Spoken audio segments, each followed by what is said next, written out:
মধ্যরাতে হঠাৎ চোখ খুলে গেলে আল্লাহ তাআলার দুইটি নাম পড়ুন, তারপরে ফলাফল দেখবেন আপনি নিজে অবাক হয়ে যাবেন। মধ্যরাত, এই রাতটা হচ্ছে রাতের শেষ অংশে যদি আপনার চোখ খুলে যায় তাহলে মনে করবেন আল্লাহ তাআলা আপনাকে সফলতার দ্বার প্রান্তে পৌঁছে দেওয়ার জন্য আপনার চোখটাকে খুলে দিয়েছে। কিন্তু দুঃখজনক হলেও সত্য, আমরা অনেকেই রাতের বেলা হঠাৎ করে চোখ খুলে গেলে অথবা ঘুম ভেঙে গেলে কিন্তু আমরা আল্লাহকে স্মরণ করি না। এই সময়টা হচ্ছে সবচেয়ে গুরুত্বপূর্ণ সময়। বুখারী শরীফের বর্ণনা, নবীজি সাল্লাল্লাহু আলাইহি ওয়াসাল্লাম জানিয়ে দিয়েছেন, নবীজি সাল্লাল্লাহু আলাইহি ওয়াসাল্লাম বলেন, রাতের শেষ অংশে, মধ্যরাতের পরেই রাতের শেষ অংশে যখন রাত একেবারে গভীর হয়ে যায়, এই সময়টা আল্লাহ তাআলা প্রথম আসমানে চলে আসেন এবং আল্লাহ তাআলা বান্দাদেরকে ডাকতে থাকেন, কার কি লাগবে আমি আল্লাহর কাছে চাও। রাতের শেষ অংশে এই সময়গুলোতে, এই সময় যদি আপনার চোখ খুলে যায়, আপনি এই আমলগুলো করতে দেরি করবেন না। আপনার ওযু করার দরকার নাই, ওই অবস্থায় আপনি আমলটি করবেন। আল্লাহ তাআলা দুইটি নাম পড়বেন 11 বার করে, কয়বার?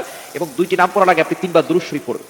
দুরুদের ভিতরে সর্বশ্রেষ্ঠ দুরুদ হচ্ছে দুরুদ ইব্রাহিম। এই দুরুদটি বেশি বেশি পড়ার চেষ্টা করবেন। আল্লাহুম্মা সাল্লি আলা মুহাম্মাদ ওয়া আলা আলি মুহাম্মাদ কামা সাল্লাইতা আলা ইব্রাহিম ওয়া আলা আলি ইব্রাহিম ইন্নাকা হামিদুম মাজিদ। আল্লাহুম্মা বারিক আলা মুহাম্মাদ ওয়া আলা আলি মুহাম্মাদ কামা বারাকতা আলা ইব্রাহিম ওয়া আলা আলি ইব্রাহিম ইন্নাকা হামিদুম মাজিদ। এটা আপনি 3 বার পড়বেন। আর যদি এটা একটু বেশি কষ্ট হয়ে যায় তাহলে সাল্লাল্লাহু আলাইহি ওয়াসাল্লাম, সাল্লাল্লাহু আলাইহি ওয়াসাল্লাম, সাল্লাল্লাহু আলাইহি ওয়াসাল্লাম, এটা 3 বার পড়বেন। এরপর আল্লাহ তাআলার দুইটি গুণবাচক নাম পড়বেন। আল ওয়াহ্হাব, এটা পড়বেন 11 বার, আর হচ্ছে ইয়া ফাত্তাহু, এটা পড়বেন 11 বার। এই দুইটি নাম পড়ে আপনি আল্লাহর কাছে দোয়া করবেন, দেখবেন আল্লাহ তাআলা আপনার সকল চাওয়া পাওয়াগুলো কবুল করবেন, আপনার নেক আশাগুলো আল্লাহ তাআলা কবুল